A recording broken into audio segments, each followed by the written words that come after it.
Sa Beirut, mahigpit nang ipinatutupad ang bagong batas para makontrol ang populasyon sa Lebanon na apektado ng mga migrante. Meron ng mga kondisyon bago payagang makapag-aral ang mga anak ng OFWs at iba pang foreign workers sa bansa. Mula Beirut, may balitang global si Riz Furio.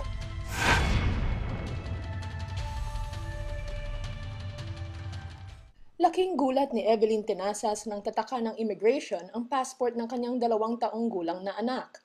Ibig sabihin, kailangan nang iuwi ang bata sa Pilipinas sa loob ng 4 na araw.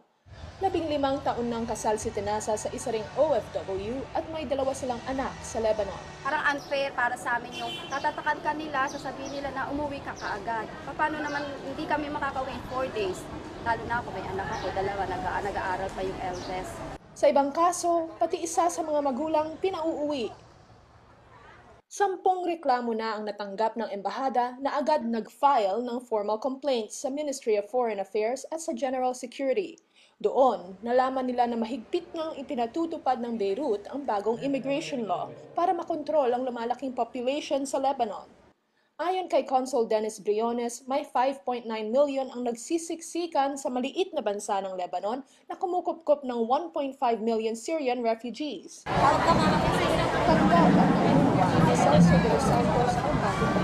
Depende rin kasi sa category kasi wala tayong magagawa, yan ang bagong law ng Lebanon. So, depende kung anong klase ang trabaho nila. So they can keep na pag-stayin yung mga anak nila rito. Kailangan lang natin respeto ko, yan ang kanilang patakaran dito sa Lebanon. Pero umalma si Tenazas na isang household service worker. Porket ba kami nasa ganung klaseng trabaho, hindi na nila kami papayagan na magkaroon ng pamilya dito.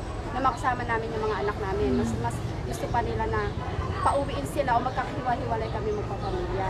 Na napaka-unfair nyo sa amin. Madali namang naka-adjust sa Pilipinas ang 6 na taong anak ni Antoinette Maninang, pero masama ang loob ko syempre kasi bigla-bigla na lang na gano'n. Sana binigyan nila kami ng time na yung matanggap ba namin sana naman nabigyan kami kahit 1 taon man lang, okay lang naman sa amin yun.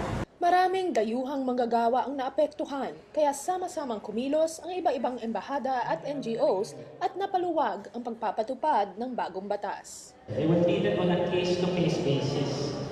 Case-to-case meaning, ikaw consider kung ilang taon ka na nandito, kaya ilang taon na yung anak, saan nag-aaral, anong school, capacity to pay.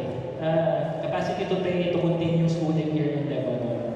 Paliwanag ng embahada, may 2 paraan para hindi masaklaw ng bagong batas. Una, huwag dayain ang ikama. Siguruhin ang totoong propesyon ng nakasulat doon. Pangalawa, humingi ng suporta sa employer. Kaya ngayon nandito pa ako, dahil pinafight ng amo ko yung karapatan ko. Karapatan ng mga anak ko, karapatan namin OFW na magtrabaho, tumira, at makasama naman namin yung mga anak namin sa malayong lugar. Riz Furio, ABS-CBN News, Beirut, Lebanon.